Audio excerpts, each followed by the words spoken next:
Fly, fly, oh to be a fly. Fly, fly, come and be a fly on the wall. Hello there. Our house is a mess. Get your ass in here. Welcome to Fly on the Wildin' podcast. This is a show where we talk about influencing, dating, and just recording it all for the world to see. I am your neighborhood friendly black girl, Amber. And I am Ben. Ben, you're back. I've back. missed you. I did miss you. You did? I did, yes. I was a little jealous, you know. Jelly. A little jealous. Of Vinny and Raven? Yeah, it looked like you were having a good time without me. I mean, it's always a good time. I am sucking on a cough drop. Yeah, that fucking cough drop better not make a guest appearance on the show. The okay. past 2 weeks, I've been sucking on cough drops and not on titties. When you're sick, you just don't want to fuck. Like, for me, when I'm sick, I'm like, because every time you try to, like, kiss me, I like, cough in your mouth. I was like, your dick still works? Like, what? Why? You don't have to I don't know. be, like, am I crazy? You don't have to be well to put it down. I don't think you have to be. I just was like, I'm going to get all my germs in your pussy and I don't have to kiss you to sleep with your you. mouth. That's true. But it's Your more dick fun that way. doesn't have the flu, just you did. This is crazy. Dick flu. This already is unhinged. Here's the thing. So you went to the doctor and they told you, they said you know me and y'all love being sick. They told you you're not sick anymore, but you are going to have a cough for a couple of weeks. No, so does that mean this woman said 8 weeks. I can't sleep with you because you might be coughing? Yeah, it's just when I'm coughing, you're like humping. That is disgusting. Man, we have to. Sorry. I pretend to cough, and then I did cough. But like humping, coughing, like,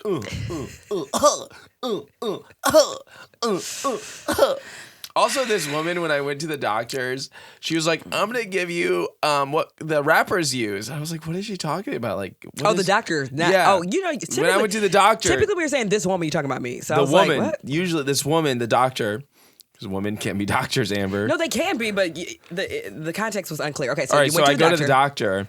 Yeah. And the doctor comes in and she's like, yeah, I'm going to prescribe you some things. I'm going to prescribe you what the rappers use. I was like, wait, what? And she's like, yeah, cough syrup. And I was like, something about that sounds racist to me. Like, I was like, I don't think Kendrick Lamar does lean. Like benzos and codeine. Yeah, and like the cough syrup. Yeah. Got you. Yeah, she was going for a funny. She was trying to be cool. She was trying to be with it. It I didn't was land like, with you. Tekashi 6ix9ine, maybe. But that's the only rapper I know who raps about lean.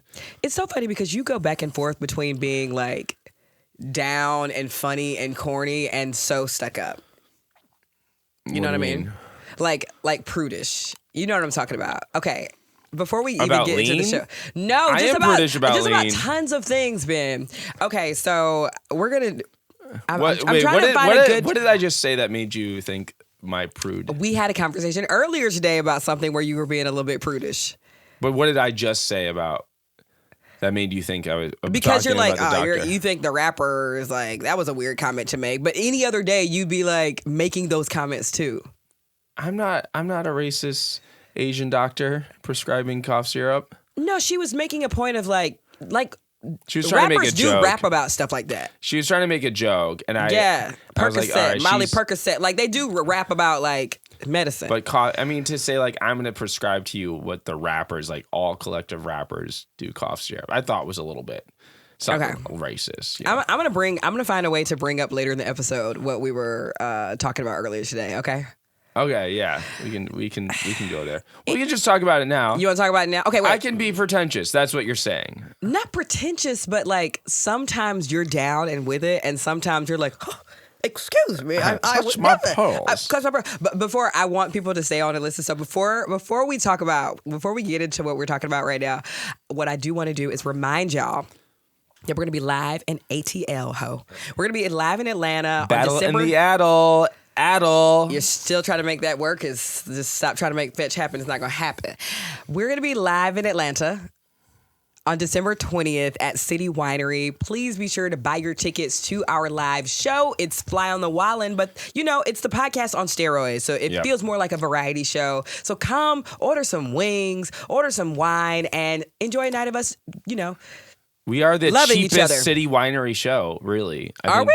I think we are one of the cheapest ones. I'll cry about that later this week. But you make sure you go buy your tickets. Now, let's talk about this. Okay.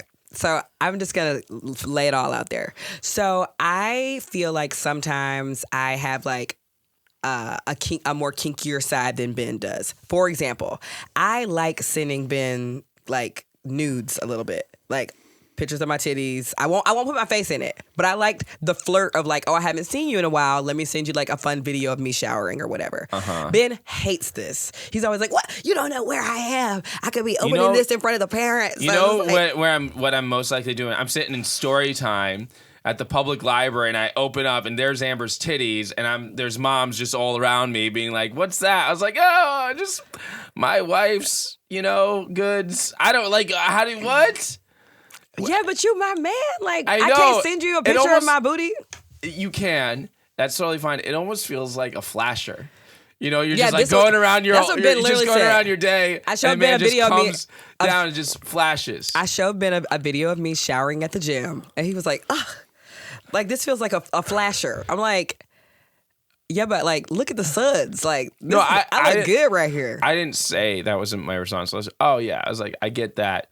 But when I get texts like that without any precursor, without any foreplay, I know that's what makes it hot. No, that's what makes me get written up at the library. Why would you get written up at my gym, at the little kids' gymnastics. So I'm trying to record. But you were like that before too, Ben. Like in the beginning, like when we first started dating. I feel like you've always been anti-nudes, because you said you had an ex-girlfriend that like took a picture of you without your permission or something. That did happen once, and that wasn't very nice. No. But also, I read a lot of stories of kids killing themselves, and a lot of the moments of kids killing themselves has to do with like nudes circulating around the school. But that's child pornography. Right. And so I just always think about this is amateur porn. This is different. How people send. I just think it's funny that you pay $60 a month in porn subscriptions, but when I send you some titties for free, you're. Well, I'm preparing myself when I go to the porn website. I know what I'm getting. When I open up my phone and I'm trying to look for my kid's calendar where I got to go for her next event, soccer practice, and I see some tits in my face, and I'm ordering at the local coffee shop. It's a little jarring. I like them, but like I don't want to hard on trying to get coffee. Is that too much to ask? I see the dilemma now. Okay, so when am I allowed to send you nudes? Like, just like let me know I'm gonna send you a nude. That's so fucking. I don't like that. I like the spontaneity of it. Respect my boundaries. I have to. I have to. What say you, YouTube? I feel like you're the only man in America that's gonna be like, God, my wife's tits. Come on, give me a warning first. Jeez. Oh, man. I need another Lasange. I have all these. A Lasange. A French cough drop, if you will. Ricola. This whole past week, I've been coughing. I really understand why old people want to die. Because they always just have a cough. And they have like snot and the drainage. Okay. And I get it. You have drainage 24/7. I would fucking kill myself. I would die. I don't want people to just turn this off now. So we're going to keep going. I really want to hear. I really the elderly now more. Mm-hmm. I really want to hear from y'all in the YouTube comments, and so much so to the point where I'm going to start picking out some YouTube comments that I'd love to see. Here's some. I know this was like 2 episodes ago, but here's some from the YouTube episode featuring Vinny. We got one from Eden Valdez 7596. Why do men always do the tasks that don't need to be done daily? Amber always makes me feel seen. On that episode we were talking about, this man, he's like, I mow the grass. I do my part with the house. Yep. It's like, why do y'all always do that? So thank you, Eden Valdez. We got another one here from Jessica Higgins, 2047. Says, this was such a fun episode. It was like talking with friends, which is the goal. That's what we're going That's for. literally what a podcast should feel like. So #goals. This last one's from Asha Mystique. This was a great watch right after the HR one as I put up furniture at 4 a.m. Laughing my ass off. Y'all got great chemistry. I was cracking the fuck up just as much as if Ben was there. You were missed, baby. And I really do think you would have enjoyed Vinny talking about his frozen mice in the fridge. Oh, yeah. That's How do you awesome. feel? What are your thoughts about that? I think it's brilliant. I've Really? always said Buying mice in bulk is I think brilliant. just having different animals is cool. It's just for the like experience. frozen and unfrozen. Yeah, but also if Wild wanted a snake, you have a snake, and then you feed the snake the mouse, and I think that would be If a Wild good wanted a what? a snake. You get her a snake. No. Get a little, aquarium, a reptilarium. Anyway, She's not getting a steak, baby. if she wanted to, we can cross that bridge when we get there. We're not getting there. We're not going that route. We're not going that route. Why are you against snakes? Women and Because snakes I have don't- always had a good relationship. Who are you thinking about? Britney Spears? I think Or just Eve in in general, the Bible. Eve. Generally, women and I love that snakes my have been a good first pairing. Women's snake pair was Britney Spears. I think she's greater than Eve. Sure. Wild's not getting a snake. Maybe we can table that until More we come sinful back too, to I guess. Imperfect Parent. You want to hop into our first segment? But I'm curious. What do you have against snakes? Like, I don't fuck with snakes. We're not Why? homies. Because they bite. They're some of them are there to Babies bite. choke you. Babies They're bite. there to choke you out Humans and make choke you you out. suffocate. I don't want to Humans be choke around you- humans that suffocate me. I don't like a But not snake's- all snakes A bite, snake's though. main functionality is to bite you and suffocate you so it can eat you. that's not all snakes. There's certain kind of snakes. Not That's speciesism. Here we go. Amber. Not all You're snakes. assuming Not all that- snakes. Yeah. If someone were like, What is a snake's main function? All humans choke people out. Some humans choke people out. What is a snake's main primary function though? Like all living creatures, it's to reproduce. It's to hunt. It's to find in the snakes, they're cold-blooded creatures, to find warmth, to shed its skin, to grow and develop. And bite and constrict. It eats food. Yes, like we. It just doesn't you eat appeal to food. me. Something that's just slithering through its room. That's no good. I What don't was your want that for her. first experience? What did a snake ever do to you? Has a snake ever hurt you? Almost. Really? If I'm on a walking path or whatever, it's coming into my space, even though this path is concreted and paved so that I can just go on a little Who hike. created the concrete pave? Humans. We went Humans. through the No. snake's habitat. I don't like humans either. But you would. I do like humans. You do like humans. I'm saying. I I'm bet curious, snakes don't fuck with us either. They don't want to be bought. They want to be left the hell alone. So I'm just respecting what a snake Do wants. you love your child wild? Yes, she can get other animals. But if she was like, I'm going to be a snake charmer. she can do that once she can verbalize that. But I'm not getting her no snake at age 7. Like I said, we cross and that then bridge when we get And there. then it slithers out and it goes around the house. I've seen every childhood movie of a kid with a snake. That snake does not stay in the box, Yeah. the rectangular box. Can we please get into the show? Yeah. You're not getting no snake. No, you're not gonna research and article me with that. The first segment of our show is called #Influenced. It's time for the hashtag influence. Silence. This segment is where we talk about, being creators on the internet and yeah. So Ben, we want to talk today about gatekeeping a little bit.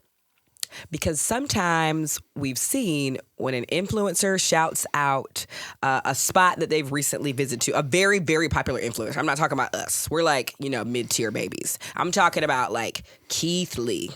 Yeah, I hate that man. We Fuck that guy. love Keith Fuck you, Lee. Keith Lee. I'm just kidding. We love Keith Lee. But Keith Lee recently reviewed one of our favorite burger spots It's in like LA. the only place we can freaking walk to. We were walking there to get burgers, and he recently reviewed it. And now what is typically the fallout? Usually there's lines around the block and such. But my thing with this, and by the way, I do love Keith Lee. He's great. He's such a kind person. Very kind. He's like, if I give a review a bad, if I give a restaurant a bad review, he always clarifies it. He tells people, don't go and bomb Give their them Yelp hate, review. but people don't listen. He's like, go try it yourself. You know what I mean? My thing is that he reviewed a restaurant that was already sort of popular, was making enough money.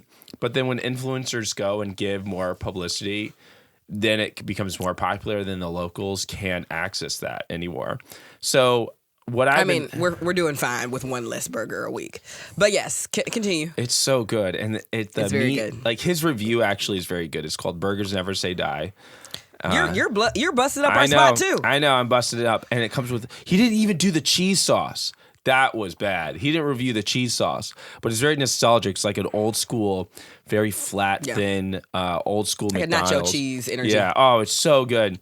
So he reviews it, and now it gets more popular. So my thing is, should influencers not review like already popular restaurants? Sort of like, I didn't know it was that popular before. yeah, I mean, people, yeah. it's always been a popular spot. And Quarter Sheets too. I hope he doesn't go to Quarter Sheets. If Keith Lee goes to Quarter Sheets, every week you sit down and shout it out. Again, we don't have the following influence like and the Keith power Lee. that Keith. But you know, this podcast can pop off at some point, for real. And then they're going to go back and be like, oh, Ben said it, whatever. But you know what? I actually did this with my nail tech at one point. Like every time I go this visit is her, funny. I also love my nail tech. Her name is Rose. We are now also like gym buddies. We go out and drink together sometimes. She's a really great person. And early on, I was like, this girl is super talented. So I was shouting her out. And then one time I couldn't get on her books. I was like, You yo, made her like too popular? nothing's open. She's like, girl, like you keep tagging me and people keep coming over here. And I was like, God damn it. My sister was like, you should have gate kept this information. So, oh, I see what you mean by gatekeep. yeah, that kind of, like a comically gatekeep, not like, restricting access from like jobs and very, very important things. But you know how like the internet will laugh about like, you better gatekeep, girl boss, and gaslight. Yeah. You heard that? I've never heard that in my life. I figure. I was like, one girl boss, like we're gonna girl boss our way through life. Like it's kind of like a little bit of delusion. Like, hey, girly pop, have you thought about like selling essential oils? Like that's like girl pop. It's like a pyramid scheme. I am not on that internet enough. Right. Oh God, those kinds of people sound so annoying. They're like but they use like the lingo of like, hey, bestie, ever thought about being your own boss? Oh, it's like a pyramid type of thing. Right. Creating pyramid schemes. Right. Trying to sell their free course. It's like the first course Correct. free, and then for a small fee of $30,000. Yeah. And then you can work from home. You can be that mom entrepreneur you've always It's wanted so to be. easy to be rich. Girl type boss. Of thing. Yeah, you're a girl boss. Oh God. Yeah, that's it. So there's hate like that. dialogue about like we're gonna gatekeep, girl boss, and gaslight our way through life or whatever. Oh, it's making fun of those kinds of people. Yes, it was using gatekeep in like the comical sense. Yeah. I hate when I have to do this with you.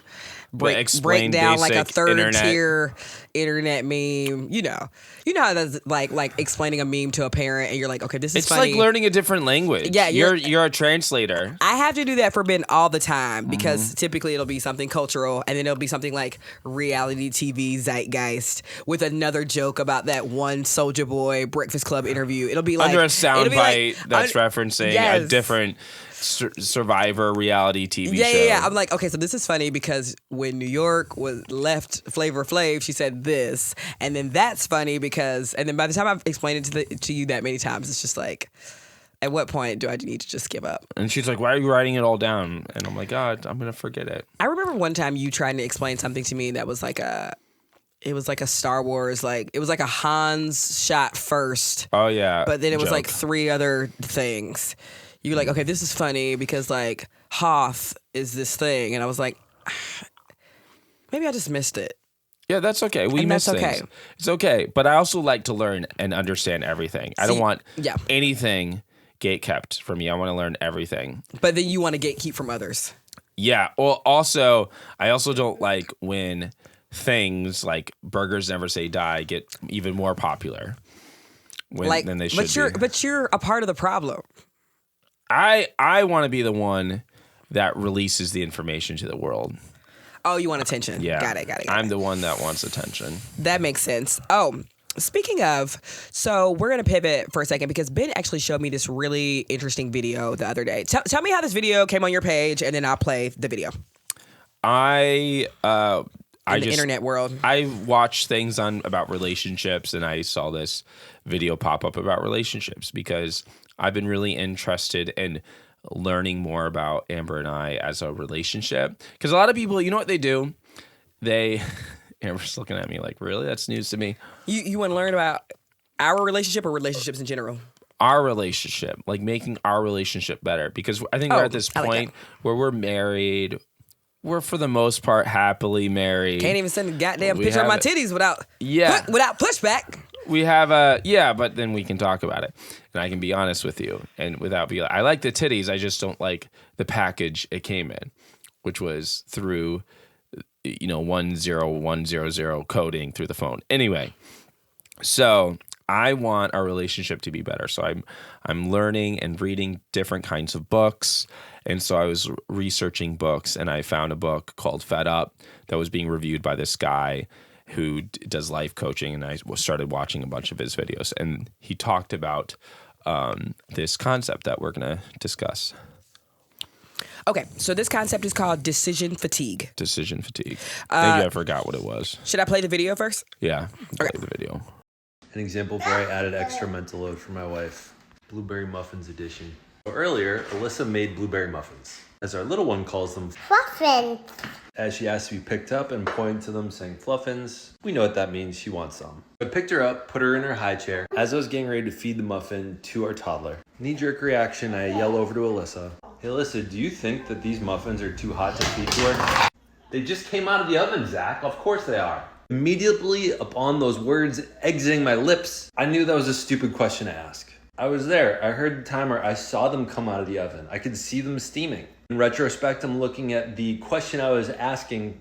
Can I just give her the whole muffin, or do I need to cut it up and let it steam out? The fact is, if I had taken an extra 30 seconds to inspect the muffins, pull them out, feel it with my fingers, I would have known and taste a little bit of it to know whether it was too hot or not. For many of you know me, I talk about these tiny little examples all the time. For people that don't appreciate why these small examples matter, I don't know what she was doing in the other room, but if she's doing anything that requires a little bit of thought, she has to switch directions with her brain, answer the question, and come back to it. Multiply that by 1 or 5 or 10 or 100 things a day, that's called decision fatigue. If you'd like to understand this better, or you need help talking about this with your partner, get the Mental Load 101 free download in my store. You better sell it. You better sell it at the end. Okay, so we are learning on the internet about something called decision fatigue. Yes. This struck you because I do this to you all the time. Yes, you do. All the time. I'll be like, you don't look help for me, shit. Help me find my keys, or I'll be like, hey, can you grab this thing where I'm doing this or that kind of thing. Honestly, we both do it. Let's be real. Yeah. Oh, I've definitely done it. I definitely. But you were. Oh my God, I remember this, Ben. When we first started dating, and I would say also like when we first moved in together. So maybe like year 2 or 3. That's all a blur. All a blur. Year 2 or 3. For context, we've been together about 8, going on 9 years. Ben just moved in with me, and even though he had unpacked his boxes and everything, he would ask me for the thing first, no matter what. And I ask Ben for things as a last resort. So if I needed to find some sort of document that we needed to file taxes or something, I'm asking Ben because I have literally looked in the filing cabinet. I've looked through my email. I've looked through the Google files. I've even looked at past emails with the person who prepares our taxes. And now after looking all of those places, I finally ask Ben, do you know where this thing is? And, of course, Ben will be like, look here. I was like, you should assume that I've done all of those things if I'm asking you. Whereas you're not like that. You'll be like, oh, Amber's right over there. Let me just ask her for it. I'm like, did you look for it? It was like, well, no, but you might know where it is. I'm like, I don't know where it is, Ben, because I'm working on this editing thing. Why don't you go look for it? You're like, well, where should I start looking for it? I'm like, I don't want to have to make a decision right now, about something that I'm not looking for. Right. Yeah, I think that's a related issue for sure. That's the same thing. It's you have don't be helpless. You have the wherewithal to go look for it on your own. I think one is you have an intense insecurity about asking people for help in general. Because for you, asking for help is a code for weakness. I don't mind asking people for help. I disagree. No. Let me clarify. I like to ask people for help on things that I know I don't either have the capacity or access to myself. It's like a last resort. It is a last resort. I do not have the contacts that this person has, so now I need to ask for help. But I'm not going to ask her for help on something I can like easily do myself. Right, yeah. You like ain't little like that. tasks and things like Yeah. that. Yeah. For sure. I've always been of the opinion that I'm going to ask someone's opinion for anything, whether it's helping me to find something menial like my keys or helping me solve a big old problem, because I think like more brain power, the better. What this video taught me is that when I do with the menial things, like where my keys are, instead of just putting them back always, or even this is sort of like asking for help. He's not really asking for help. He's just interrupting. And when he could have just done the thing on his own. Yes. Where sometimes I'm just disorganized. In this case, like I need to learn that when I ask you to help me with something that I could easily do on my own, I'm interrupting your task. And that sort of prevents you from getting things done. So what I've started to do, because when I don't want to be interrupted, I'll be like, yo, I'm going to go write, or I'm going to go read, or I'm going to do this thing. Please do not interrupt me. If you need help with something, just write it down and come to me later.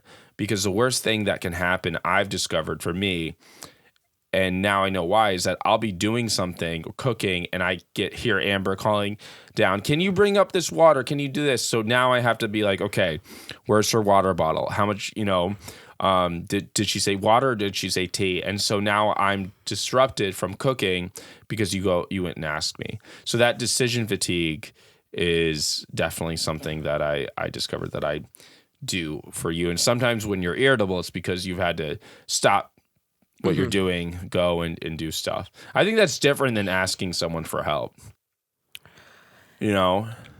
I think in a sense he was asking for help, but he didn't need the help. Right. He didn't need the help. So I think what we experience a lot of is, or I experience a lot from you, is asking for the help when you don't need the help. You're kind of just being lazy. Yeah. So it's like, if you can't find your wallet that I never touch, I never have anything to do with your wallet, that stuff infuriates me. He's talking about taking more responsibility too. Right.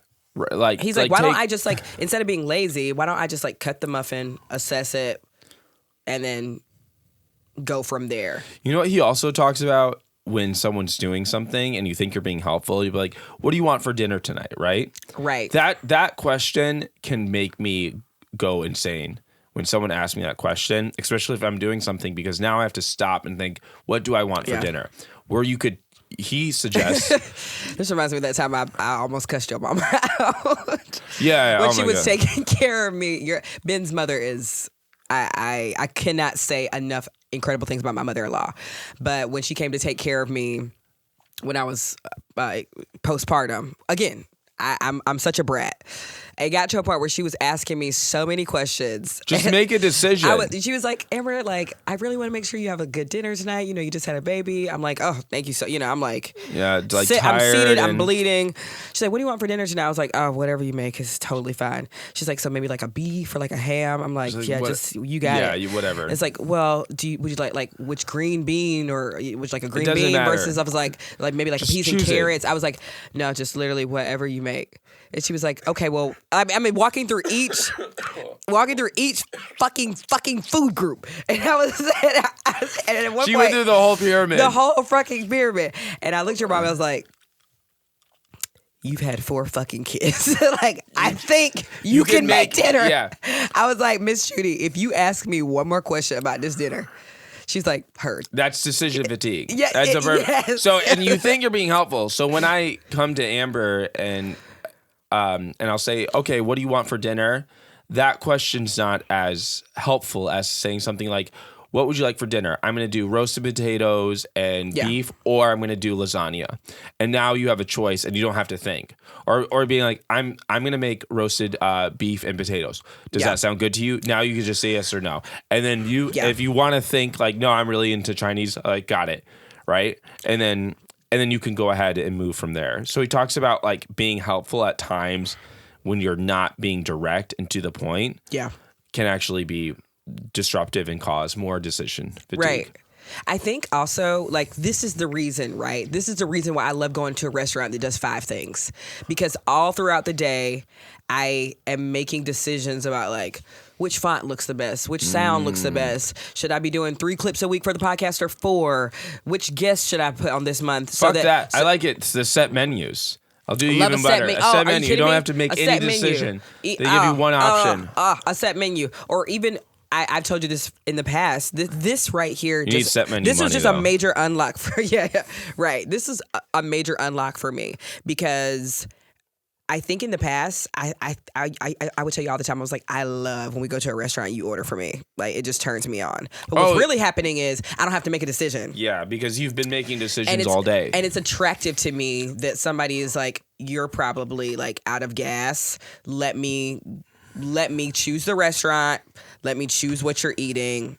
Let me just take care of you for the night. And that's why sometimes I love going home to my mama's house because there's something about being home. My mom is kind of like a steamroller, which actually benefits me when I go home sometimes. Like she does not ask you what you want for dinner. She's making dinner. It's at 7 p.m. You can have some or not. Now, sometimes it's like another night of fish sticks. Here we go. But it's like... You it's have consistent. The option to go buy. It's yes. consistent, and you don't have to worry about that decision. You can spend your mind energy reading a book. You can spend your energy solving problems. You can use your energy being girl boss, gatekeeping. Yay! Selling your 100K dream to people on the internet. And this fucking guy also, from the influencer perspective, he's doing a great job selling himself as a life coach. Yeah. Selling his sessions because that video went super viral. So I'm sure he got some people to sign up for his one-on-one coaching, whatever. But like when a creator does a good job of showing me the thing that you do in real time and then sell it to me, chef's kiss.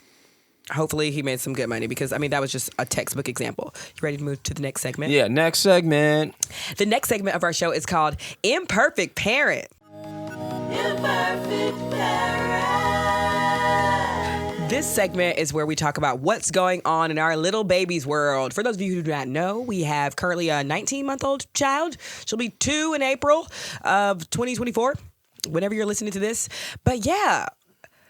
Let's talk about Wild. That's her name. Yeah. What's going on with her? She's been putting us through the ringer. What's that face, Amber? She's been teething, and this isn't the front teeth. You know, front teeth are just for show. Yeah. Those back teeth are actually like... Those are pushing through. The back teeth are the worker bees, okay? The unsung heroes of the mouth. Pushing up through the gums, like crawling out. Exactly. And as Vinny and I laughed about, the wisdom teeth are just like, no one invited you to this party. Why are you coming in and moving everyone to the side? I wasn't there for that, so I don't know what you're referencing. Oh, you don't listen to the show when you're not on? No, I did. I did. But yeah, so she's got some teeth that are like clawing their way to the surface. And as a result, she is clawing her way through our faces. She bit my nipple.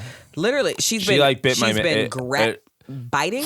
She's been slapping. And we've been doing a lot of like... I'm petrified. A lot of okay. Here's a strategy that I've been using that I feel like I saw on Big Little Feelings, which is another Instagram that I follow about how to curtail some of this behavior. So whenever she is sitting in my lap and making the choice to slap me, besides the obvious is like, no, you do not hit mommy, and making her say sorry. If she slaps me more than once, she's not sitting in my lap anymore. Yeah.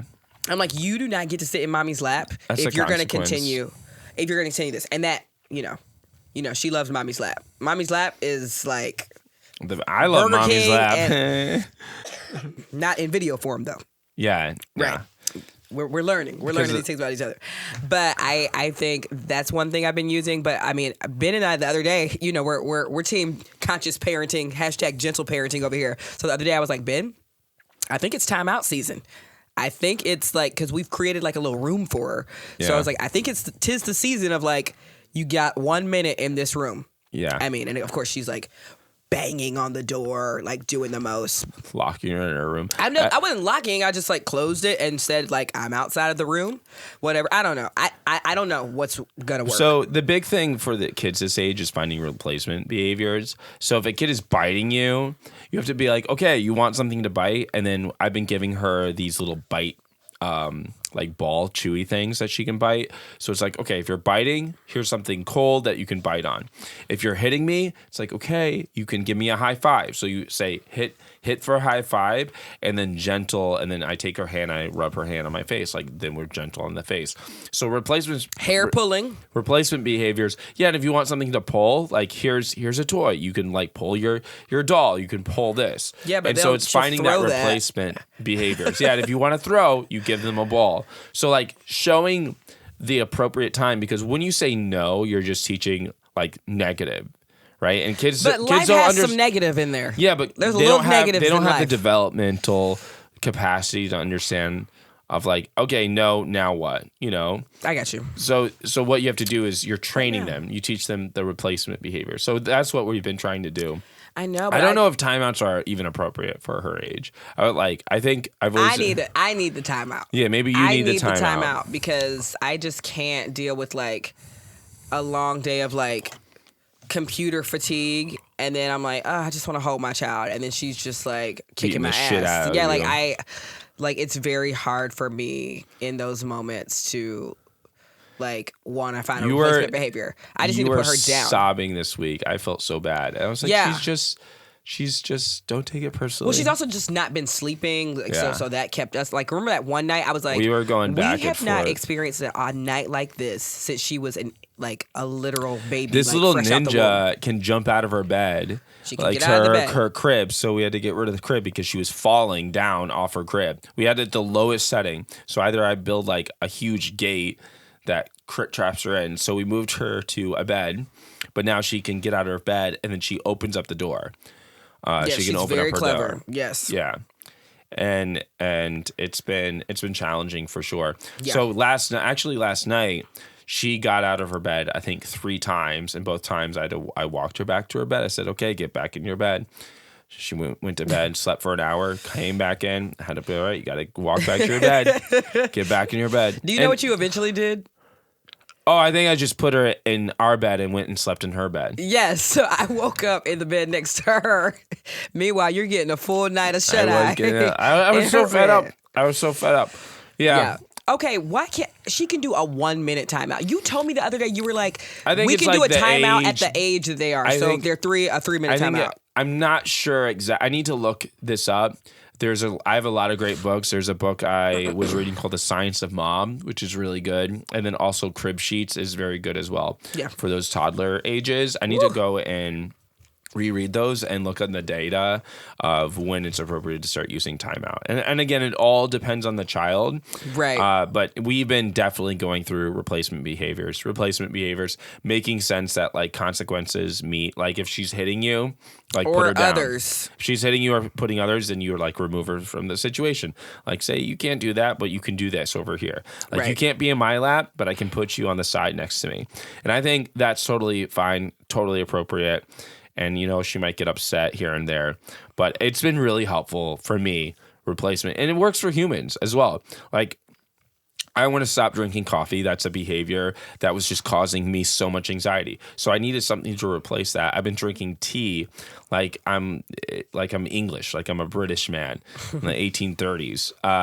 And so that's my replacement behavior. It works all the time. So instead of just thinking of the negative, like I'm going to stop doing this thing, be like, I'm going to stop, but I'm going to do this thing instead. And that's been very, very helpful for me in my life. So I just think you and I need to decide on all of the replacement behaviors, because sometimes like you're just in a situation, like if I'm at the grocery store and you're slapping me in the face, like I'm not near your toy chest. I'm not near a place where you can just like of course I can get creative about like, let me see what's in my purse. But like it's hard. Like, do you remember the other day? That's good parenting though. That's good parenting is planning out like, hey, if she does these types of behaviors in different settings, what am I going to do when she does that? If she slaps me in the store, all right, so I stop, pull her aside, all right, we're gentle in the store, give her this.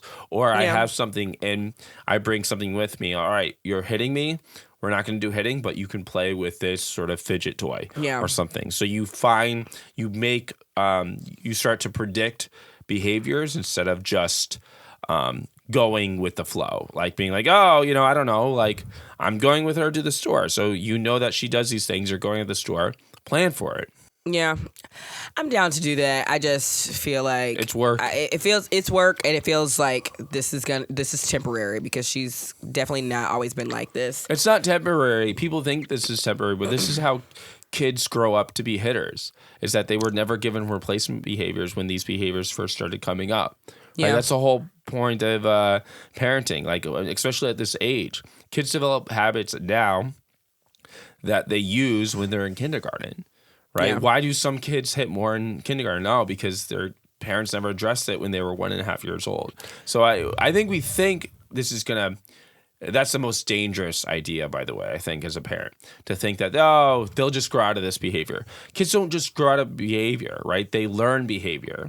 Kids are so masterminds at learning. If we do this long enough, she will eventually stop. Absolutely. If we do replacements long enough, that's what I'm trying to say. Yeah, but we have to be disciplined about it, which we are. Yeah, I'm committed to doing this, obviously, like whatever Wild needs, and I don't like being hit in the fucking face after a long day at work. Did make a funny TikTok video. Amber made a hilarious video of you trying to put her to sleep, and you put actually makeup on to show that you had a I was black like, eye. this is that came from a true place of pain and suffering. I was like, okay, you made this funny, now make it but funny. Yeah, that's that literally was the story of our you were life. actually like upset. Truth and comedy has been the story of our lives. I actually saw this really great TikTok the other day. I follow this.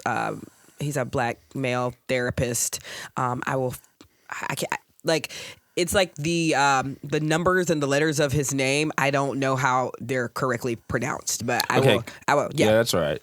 Go on. But he made this video that was essentially talking about like how bad parenting will eventually affect kids' relationships with their siblings. Like if you've ever grown up and like you don't get along with any of your siblings and your parents always like, I don't know what's wrong with your sister. I don't know what's wrong with your whatever. Like how those, like when you were just talking about how like the lack of replacement behaviors lead to, you know, growing up and not being good at replacement behaviors or substitutions and things like that. So it was just a really interesting like take about like how sibling dynamics are also affected by. I mean, it makes sense. Bad leadership just seeps down. Yes. And it's funny because people think, oh, my sister is this or my brother is that. It's like, well, whose fault is it that they didn't bring the two of you together and repair the harm? Right? Or if your one parents parent are the is only talking ones. shit about your sibling to you, and then goes to the other sibling and talks shit about you, like you're eventually going to hate your sister or your brother or your whoever. But it's sort of even teachers. We know that if two kids are fighting in a classroom, who gets blamed for that? Well, it's usually the teacher. The teacher didn't see that coming. They didn't deal with the issue in the classroom. They didn't sit them down, bring the parents in, try to have those kids talk to each other. So if two kids are constantly fighting, well, that's the parents' responsibility to bring those kids together. Maybe, you know, have them do something, sign them both up for a sport or take them both to the zoo or do something with them to foster that relationship. Or it's about how like parents do sometimes like using other children as scapegoats. That's also fascinating, the idea of pinning one kid against the other. Yeah, just so you can, Yeah. Like if you're beefing with one kid and then you bitch about that other kid to your other kid. Yeah, or if you call one kid your favorite and then you're like, well, you're my Well, that's obviously going to cause dissensions among the ranks. Correct. So just thinking about, I know we only have the one child, but I remember thinking about like, I remember watching that and thinking like, wow, bad parenting can affect multiple parties. Like it affects the whole relationship. It doesn't just affect like child to parent. It affects child to child, child to dad, child to great teacher. Reason not to have two kids. I'm kidding. The more I watch Bluey, the more I want two kids. I was telling you this. Bluey, because Blue and Bingo have just this really beautiful dynamic. I've been starting to play some of the Bluey games with Wild, and she loves it. Like follow the leader. That was from a Bluey episode. You saw Wild. Me and her were doing follow the leader, and Wild was like follow the leader. Follow. She speaks. Bluey is like they got the writer's room down. Yeah. Like, so 8-minute episodes of just pure sobbing. Yes. Have you watched Sleepy Time yet? I haven't. Oh, you got to watch Sleepy. Sleepy Time is my favorite episode. Yeah. There's it's like such cosmic, and it deals with dreams and imagination. Maybe I and have. development. Does it have different animation in it? No. Okay, there's But one Bluey episode that has like different kinds of animation in it. Bingo is trying to stay in her bed for the whole night on her own for the first time. Oh, So okay. trying Don't to, spoil. Yeah, it's only 8-minute so good. episodes. Yes, y'all. As we love Miss Rachel, but Bluey is like Bluey is becoming. I like would a actually do a top two. whole podcast where we just break down all the parenting lessons inside Bluey episodes. That Bluey, or the one where Chili's sister Brandy comes to visit. Chili's the mother, and you're like, oh my god, this is a really deep theme right here. Like, so good. I don't want to spoil it, but so good. Or the Mother's Day episode where they reference Chili's miscarriage. Yes, I was like, this is a kids show. And they're dealing with the trauma of miscarriage and yes, woo. Yeah, but it's so not good. so heavy-handed. It's not. And if you might miss it if you don't watch closely enough. Bingo and Bluey is just in fabulous dynamics between these two kids. They're not going to grow up hating each other. Oh, they sure. love each other. They have each other's backs no matter what. Yeah. Yes. And I love my siblings dearly. Hello, Alicia. I know you listen to the show. I love you. I hope you have a great day at work. Anyway, you want to move on to the next segment? The next segment of our show is called I Do's and Don'ts of Relationships. I do.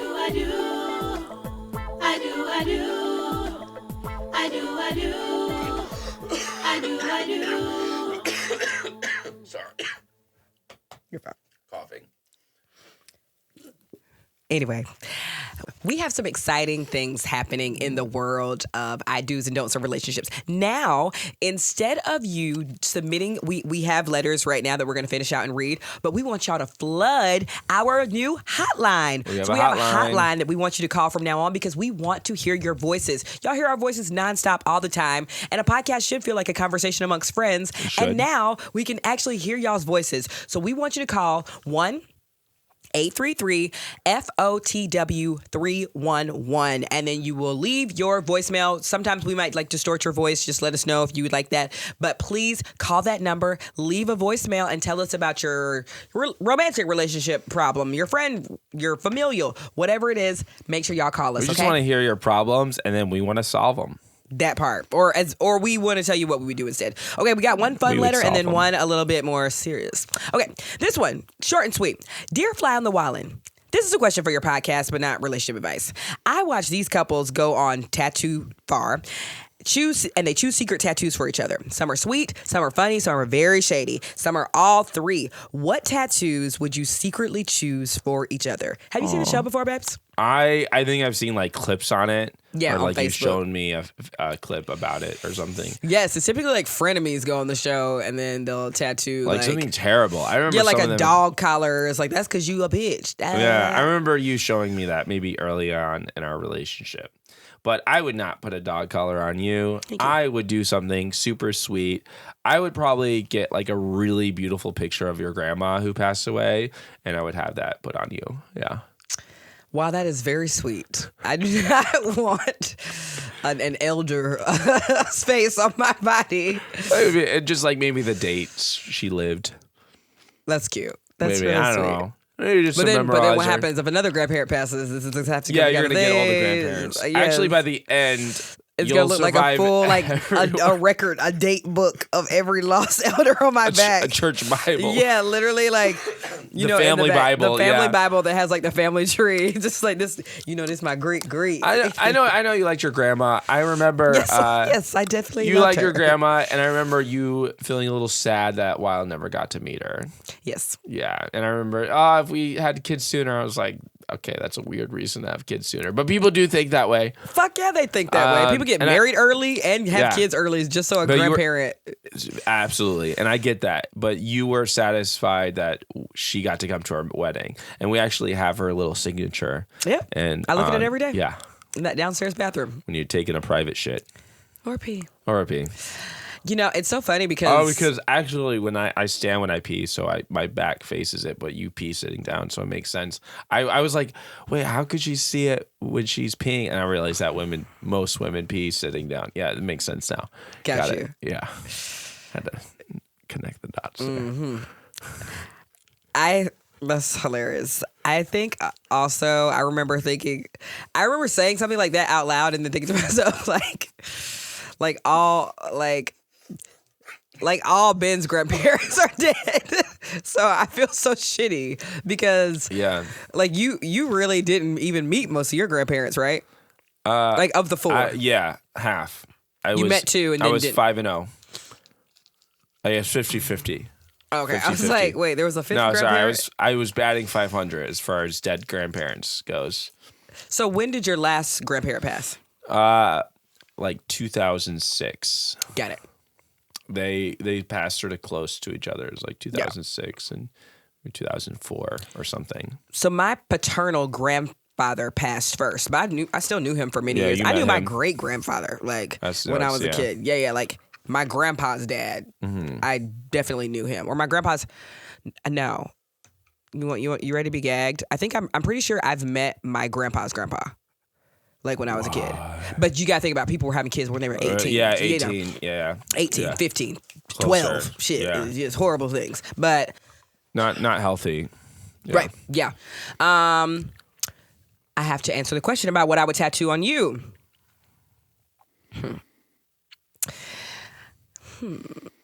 I think if I'm being completely honest with myself, I would probably not do something sweet. I would probably do something that was like a little bit of a joke. Oh, yeah. I feel like you like fart a lot, so maybe like I would put some little like fart cloud puffs like going out the back of your drawers. You know what I'm saying? Like on my butt? Yeah, like okay, you know, like when you wear boxers or whatever. No, I get the image. You don't have to explain and then it. I would get probably the put some image. like little farts, like some little 3-dimensional stinky farts. Or you remember coming like how out of my anus. yeah. You remember how like Pigpen was depicted on Charlie Brown? It'd be like that energy. I've been farting less because I've been drinking less coffee. I know, but it just would be funny. Like if I'm thinking about something that would just be like funny. So between you us. associate me with farts. Like that's Yeah, or I would do them like up the back, like out the top of the thing. that's adorable. Thank you. Your farts definitely have gotten better. I remember during Obama's farewell speech in 2016, we were watching at a friend's house, and I You and I? farted. Yeah. Oh, Do you remember that? Yes. He was doing it in Chicago. We were all in Chicago. I farted so bad because they had some nachos. It was like sort of a whole, we had like a party. And I just ate something rancid. It was at our friend's place where she had that really hot guy who would always like get undressed naked. He was like her neighbor.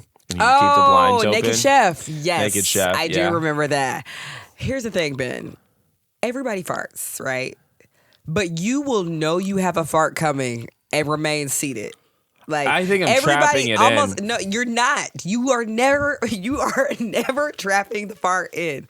So I'll never stop trying. I have some gnarly farts too, but I'll be like, yeah, I'm gonna step outside for a call. You know, like I can play it off. I remember You don't do that. actually at that moment at Obama's farewell speech, I actually farted in the bathroom and I carried it outside with me. I farted in the bath. And I remember going I'm gagged that you remember a fart from 2016. it was so bad. And so why would you wonder why I would do something like this on the tattoo front? I mean, there's other great things about me. Would you like me to I don't know. You're good. maybe You're like good. okay, you know how like the thinking man? I would do that, but it would be like a self-portrait of you like on the toilet reading. We actually saw one of the originals, one of the casts. Is it a Rodin? The Rodin. Rodin. I mean, he made it a cast. There's like 100 of them, but I'm saying I think I So would I was make you workshop. be the thinking man and you would be reading a book and then you would definitely be on the toilet and the toilet paper roll would be out. that's cute. Yeah, I do read. It's so funny. I actually had an ex who was like, when I get a house, I'll make sure I have a bookshelf in there for you when you come Okay. and visit. First off, what a keeper. I know. How did you fuck that up? I don't know. She met like a inspirational speaker or something. Oh. She went to get her PhD and Guess now she'll have to Yeah. put a I was micro. also, but you know, I was such a good boyfriend. I was fabulous. I called her about once every other week when she was alone by herself working on her PhD. I was I remember saying, her calling me crying one time, being like, we need to communicate more. And I think I laughed at her. And I was like, she should have broke up with me. Yeah. I was a piece of shit. Yeah. Well, especially when you feel like you've been doing a good job on something, and then you're called out on your shit, and you like laugh or scoff. I'm just like, you remember what? yesterday when you scoffed at something that really hurt me, Well, it just and I felt- lost my fucking shit. I mean, you were being obnoxious to me, and then I tried to give it back to you, but I forget. I could take it, but I forget. Well, but you, like, everybody who watches you knows, like, you don't dish it back on the even playing field. I go straight to hell. You go straight to fucking hell.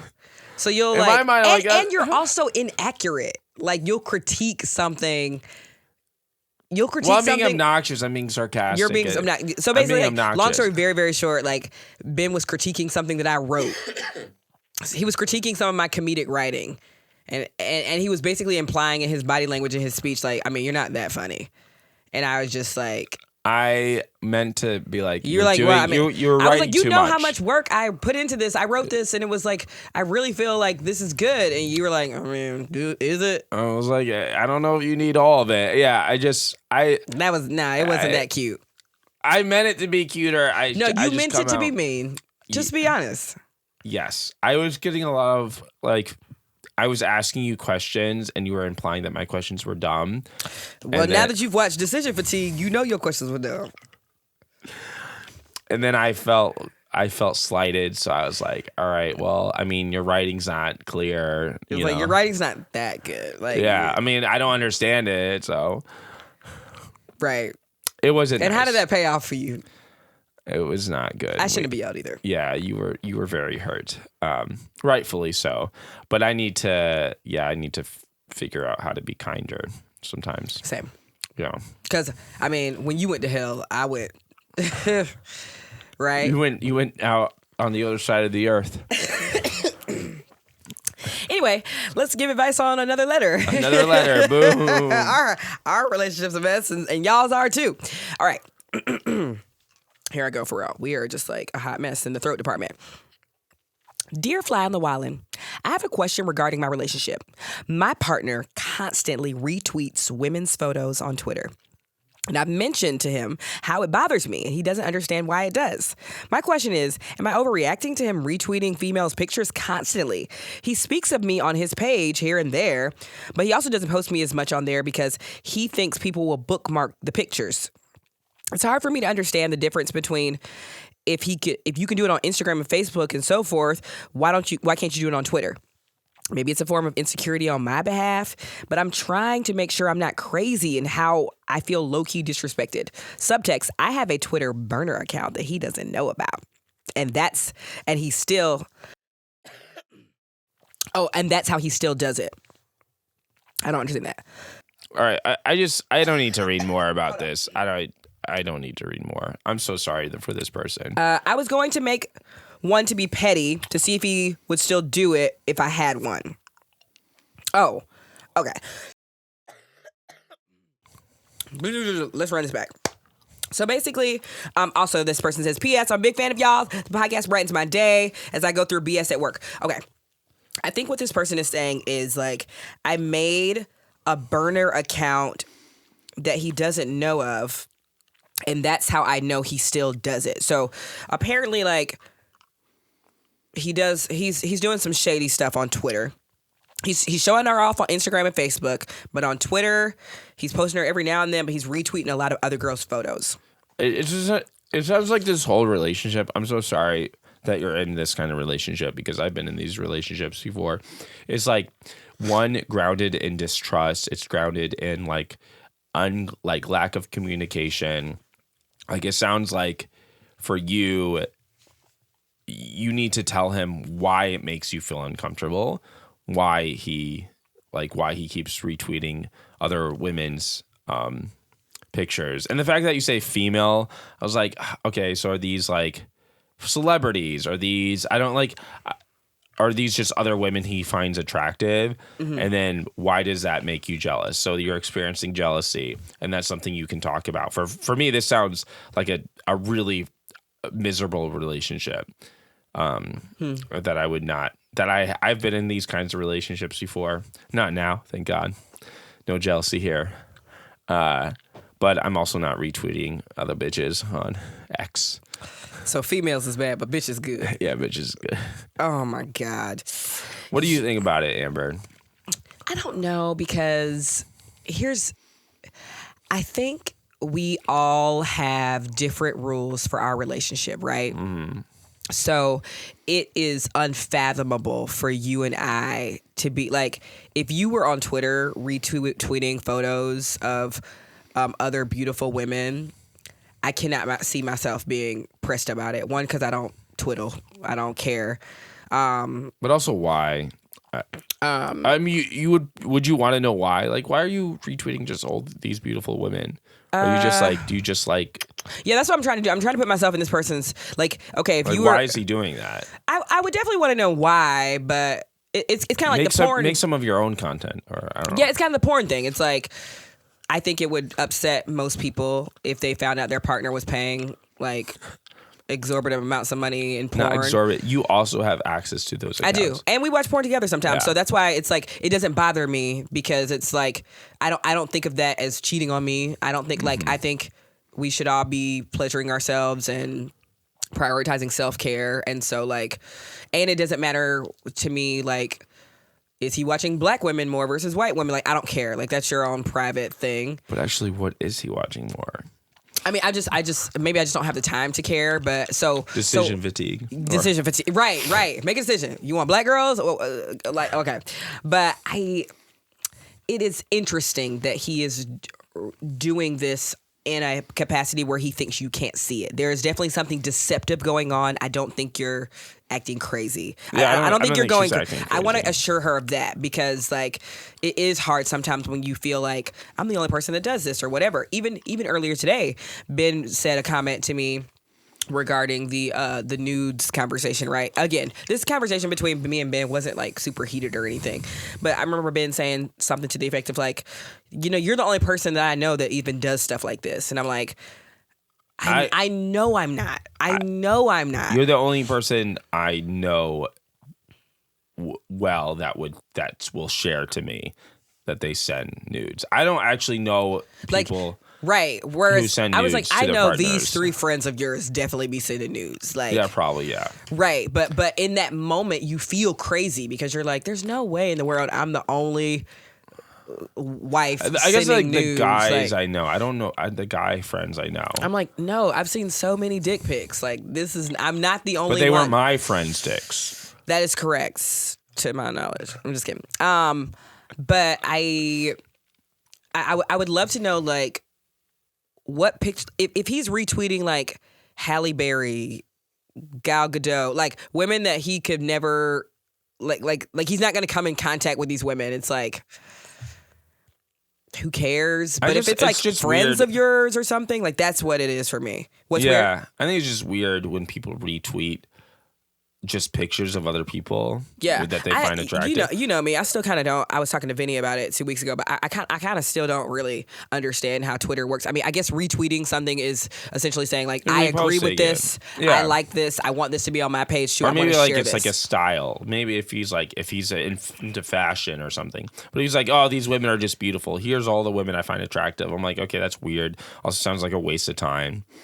Like, are you just... When I retweet or repost something, I'm like, I'm doing it because I like this person's content. Yeah. I'm doing it to make fun of it or to parody it. I'm doing it to just to get an idea out there that I agree with. When people just like retweet a picture, yeah, of I don't get that. Of like, I don't know, a famous, beautiful person, model, like Kim yeah. Kardashian. I'm like, Taylor okay, Swift, Beyonce. why? Yeah. It's like... I don't think you're. I think But you she are said totally she- justified in saying why. She said he does it constantly too. That's the word. Like, That's weird. yeah, I definitely think you are well within your right to ask your partner, like, not to stop doing it, but just say, like, hey, you know, you don't do this on Instagram. You're not constantly resharing photos of women on Instagram or Facebook. I'm curious as to why you're doing this on Twitter.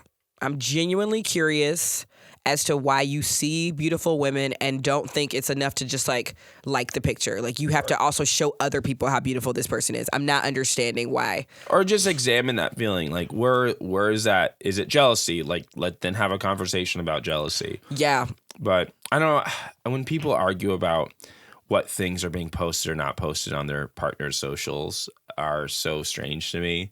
Yeah, it's hard. It seems like a long, like it's a world that I know is important, and how our physical interactions with our partners have so much to do with the social media interaction we have with our partners, and how oftentimes your partner's social media presence is a direct reflection on you. And actually now, the friends that you have, their social media presence directly relates to you. Yeah, it'll be like, ooh, did you just soft launch your boyfriend or whoever? Anything. But even like any views, like anything at all. Like people are going to approach you and be like, why is your boyfriend like reposting all these like other women? You know what I mean? Like that's true. Like your partner's. Yeah. Because social media is not just a representation of your own ideas. It's also the representation of what other people are going to make assumptions about you and your friendships and all that social connections, and sounds incredibly icky and complicated. I mean, because you want your friends and your peers to think that, like, no, I chose like a really genuine good person that loves me and cares about me. So when your person is doing something icky or being very vocal about things that you're like, I do not agree with this at all. Like, so now people are going to think I agree. I agree. Like birds with of a feather flock together. Can you just sit still for a second for me? I'm sorry. When that was happening, my head was like, well, let me ask you, why do you think you're spinning from side to side? I have to go pee. Oh, good to know. See, I'm glad I asked. Okay. All good with the letters? Yeah, we're good with the letters. Enough of this. All right. The last segment of our show is called Shelfie.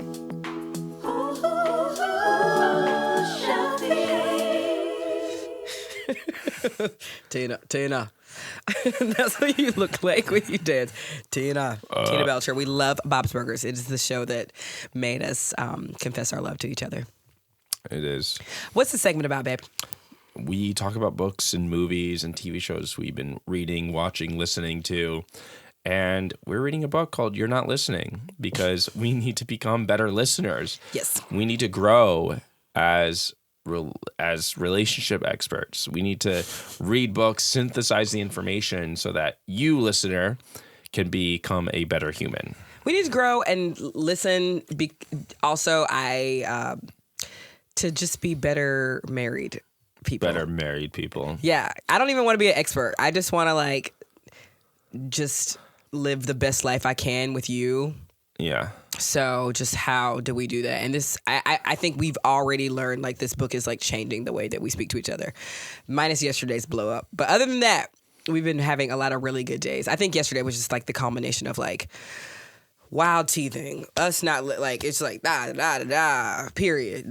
Just so many things. So yes, You're Not Listening is by Kate Murphy. And you have right here, do you want me to tell you what you wrote right here? Yeah. About what listening is. You wrote, or you've extrapolated from the book rather, listening is about noticing hand motions, intonation of voice, asking open-ended questions. Yeah, we could just go with that. Okay. That's the first thing that stuck out with me. And then we have an example that we had recently. Go ahead. I'm sorry, I cut you off. No, a big part of this book is about listening and how to become a better listener. But what she makes the huge point at is that listening is not just hearing the words, but it's picking up to intonation, eye contact, not even eye contact, but how that person shifts their body when you say something, their grimace, how they, reflect on a certain tone. And there are many examples where Amber will say something directly. You want to share that example? I forgot what I wrote actually. The laundry. So one night, I had done so much laundry that day, and I just needed Ben's help, folding it. I needed Ben's help, folding it and getting it in the closet. And I want to say, we have stairs in our house, and so, we take the laundry from the top floor, and then we go down to the bottom floor, and it's up and down and up and down. So I had done about 3 or 4 loads of laundry of washing, drying, going up and down, and I get them all upstairs, and I didn't get to finish folding all of them. So I was like, Ben, could you just fold the last of these? Because I had to go out somewhere, or I wanted to go out. I was going out. and you started folding. Yeah, and then halfway through, I was like, "Ugh, I don't want to fold anymore. I want to just get in bed and read." I was like, "Can I do that, Amber? Can I finish this tomorrow?" And Amber was like, "I guess," which prior to Ben reading this book, I guess simply means yes. I guess means yes. But when you're really listening to someone, listening to her tone of voice, which was like deep sigh, I guess, and then also the phrase "I guess" does not mean yes. That means I'm too tired to say no and to argue with you, right? Well, you know what was really happening in the moment? So not only had I done 80% of the job, and I was just asking you to do 20% of it, I know, and I love you, but I know, can I do this in the morning is almost code for, I'm probably not going to do it in the morning either. You know? I'm like sometimes you'll be off. like, I'll get to those dishes in the morning. And I'm like, he ain't getting to those dishes. Yeah. So I was really trying to ask myself, Amber, are you okay with the fact that you gave Ben 20%? He did 10% instead of 20, and that might be all he does. So that was the real question. It was like if I knew you were gonna go to sleep and wake up the next morning and get right to those clothes, I think I would have been like, you know what, yeah, just get to them in the morning. But I just did not have the trust at the time. Probably still don't, just because I know how you move. You like to sleep in a little bit and then get your coffee and then take Wild out, like things that have meaning, but those clothes would have just sat all day. So I was really asking myself in that moment, like, am I okay with Ben not even completing the little task I asked him to complete? Yeah, that's everything she said with "I guess." Correct. Right? And so this whole book is really about listening to people and picking up those nuances. So I was like, okay, I called her out. I was like, okay, what do you mean by "I guess"? And then she actually said everything she just said to me. So I asked her, I was like, okay, I heard you say "I guess."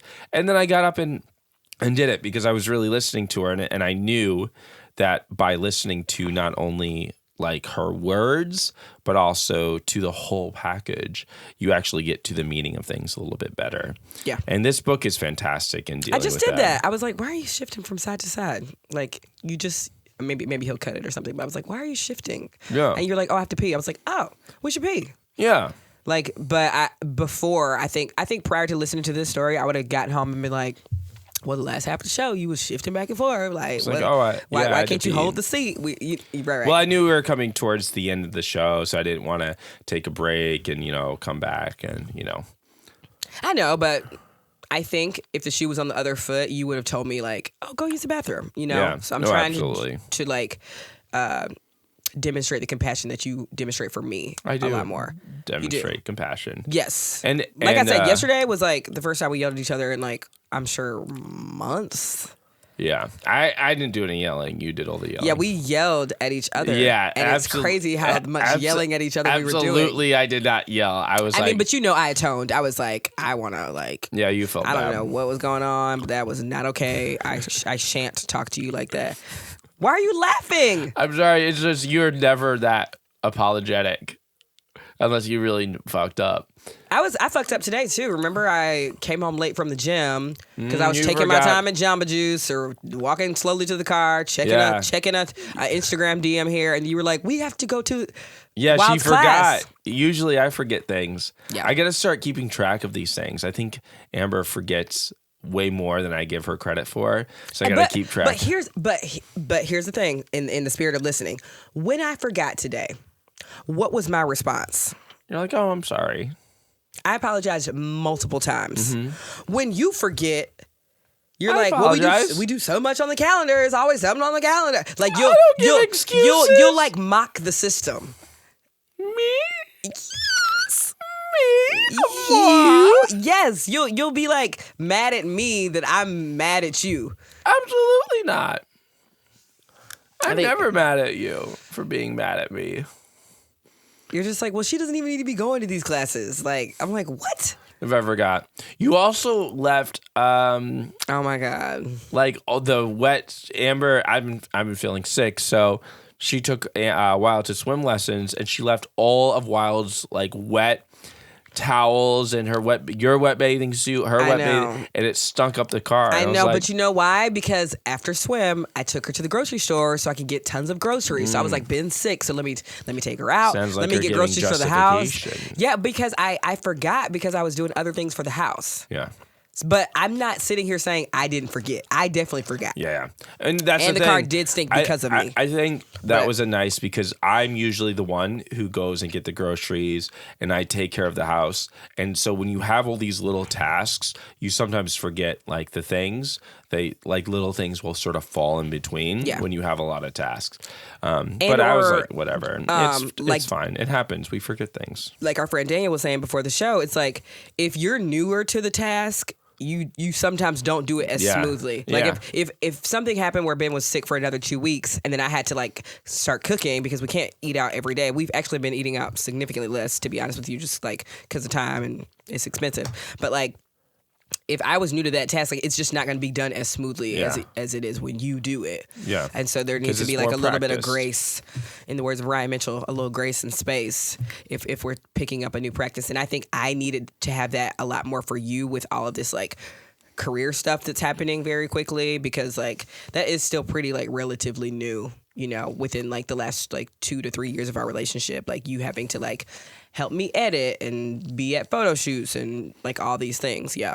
Yeah. But this book is definitely, I don't know, it's helping us to, sorry, I just read this note here that you said, it's about the co-construction of ideas, not constructing your own thoughts and puking them.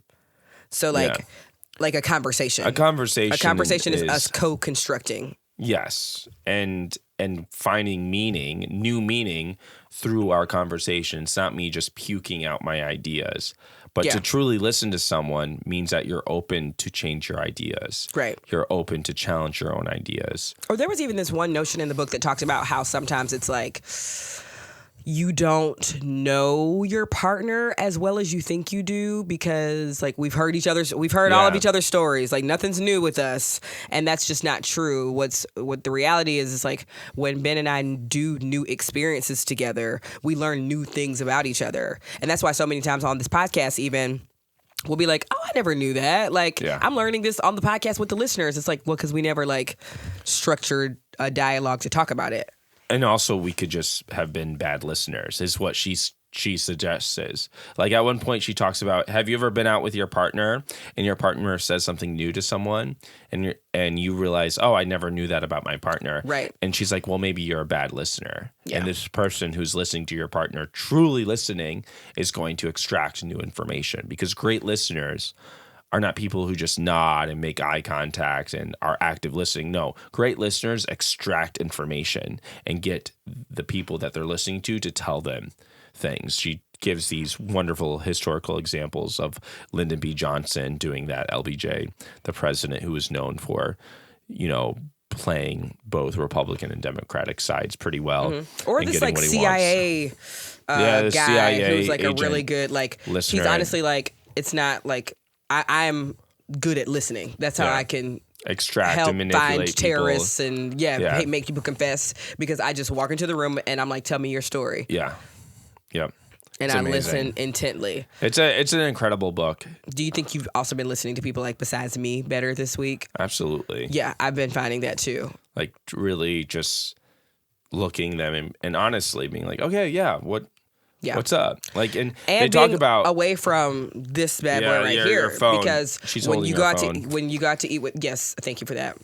For the listeners, when you go out to eat with friends, and I remember on one page Kate Murphy talking about like how people's phones sit on the table like a place setting, like it's another fork, it's another spoon. And so I've been like, I typically am not on my phone a lot when I'm out and about with people anyway, because I'm on the phone all freaking day. But now I'm just like hyper aware of where my phone is when I'm interacting with other people. Like I don't even need to check the time, like unless they go to the bathroom. But I feel like when we go around like family or friends, sometimes now I'm so hyper aware of everybody's phone being out.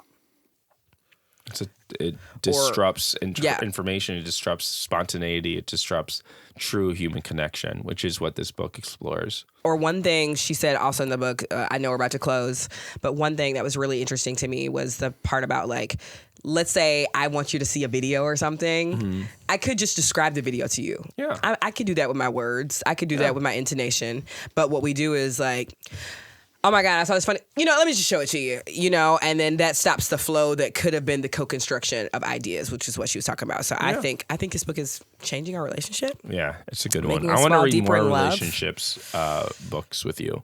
Yeah. And then we can write our own relationship books and then sell it to people and become like, No, I don't want gatekeeper, boss girl, to gatekeep gaslight, boss girl, and girl boss. Yes. gatekeep, girl boss, Gays keep girl bossing. gatekeep. gaslight. Yeah, Anyway, we'll sell you our relationship book for relationship happiness. at promo code. Anyway, thank you so much for listening to another episode of Fly on the Wallin. It's going to be me and my main man here next week. We will see y'all next week for the show. Bye, friends. Bye. Bye, cousins. You know they're from TikTok, cause those laughs keep you coming, cause they're wildin' all the time. Before wild throws a tantrum, listen to our silly anthem.